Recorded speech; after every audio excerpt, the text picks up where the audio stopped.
Howdy ho, folks, it's the Smoking Pipeliner. Thank you for taking the time out of your day to watch the most trusted, most reliable source for tobacco reviews anywhere else in the world. Because I am not bought and paid for by the tobacco companies, I have no interest whatsoever. This channel is not monetized.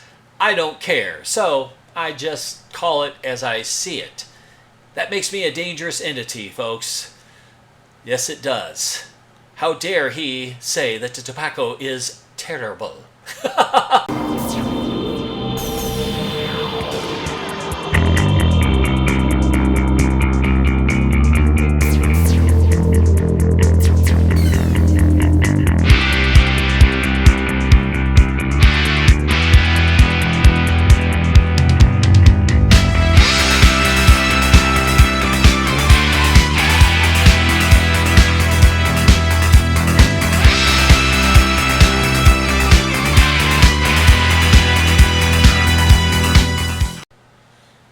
So what are we going to smoke today? That is the Cornell and Diehl's Morning Light, Boker Or, which is their Jewish Hebraic series. There's a whole series of these tobaccos. So great, another series for us to smoke.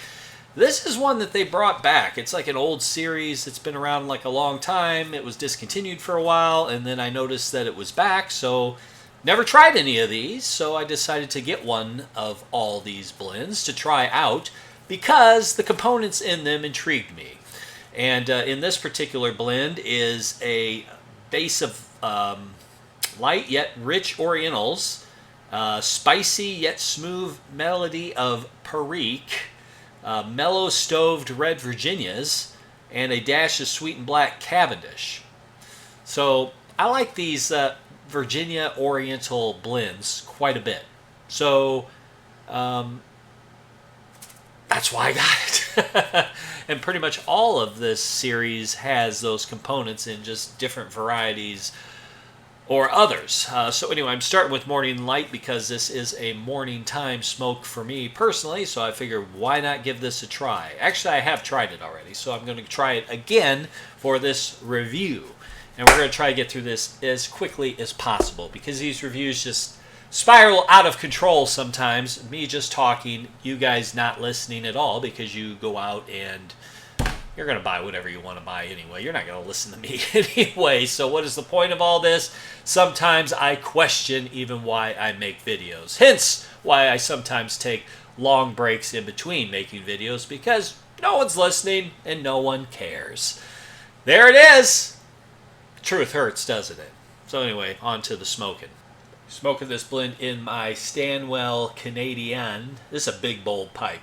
This being a fairly decent-looking ribbon cut. It has some confetti aspects to it, and it's fairly moist. I was a little taken back by how moist this is, and it's not an aromatic at all. So I had to dry this out for almost a day to smoke it. I'll probably just dry out the whole tin here before long, but took some out, dried it out, let it set overnight. The next day, nice and crispy, just the way I like it. That's the way I like my tobacco, so be it. I don't like moist tobacco, causes steam in the pipe, and causes tongue bite, in my opinion. I like it dry. Yes, definitely an Oriental forward blend in my view. That's what takes the starring role, if you will, and then the Virginias kick in and the Perique is there.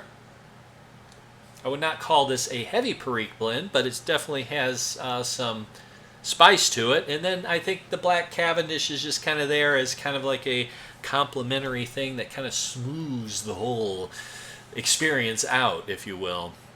And actually the black Cavendish that apparently is in this is not, there's not much in it.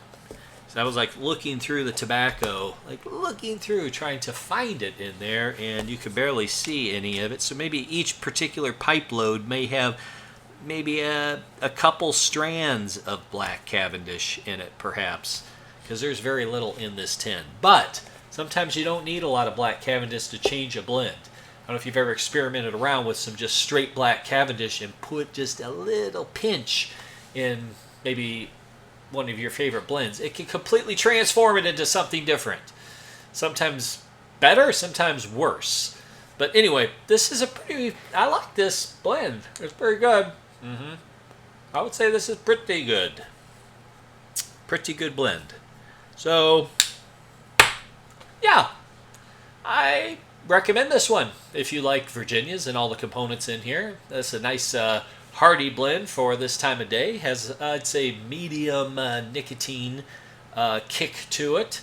And probably would taste pretty good with a cup of coffee, I would imagine, in the morning. Oh, just happen to have one.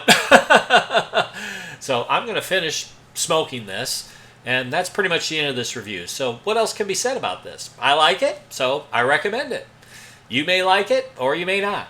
And guess what? I don't care. But wait! There's more! So I'll have to say, mid-bowl, the sweetness of the Virginia's pickup actually not really overpower, but the Virginias, the second half of the bowl, are the star of the show over the Orientals, which were the star of the show in the first half of the bowl. Virginias pick up, and the Perique seems to pick up as well. And that little underlying sweetness from the Cavendish just kind of lingers on the tongue. Now, I will say that this blend needs some age. This particular tin was tinned in 2021 in October. So, yeah, this is still really fresh tobacco. This blend, I think, aged for 5 years would be fantastic. So, might have to go out and buy a pallet of it. That's it for this review. I've had enough. I really have. Bye-bye now. Bye-bye. But I'm not done yet! Yeah, and it's been so long since I've done a review, I think I've forgotten how to do a review. Yeah, the tobacco, and I forgot to smell it. It smells. I knew someone was going to say something, so just had to add that in there in the end. So, that's it. No more. I've had it. Maybe I'll see you in a year. Bye-bye. Bye-bye.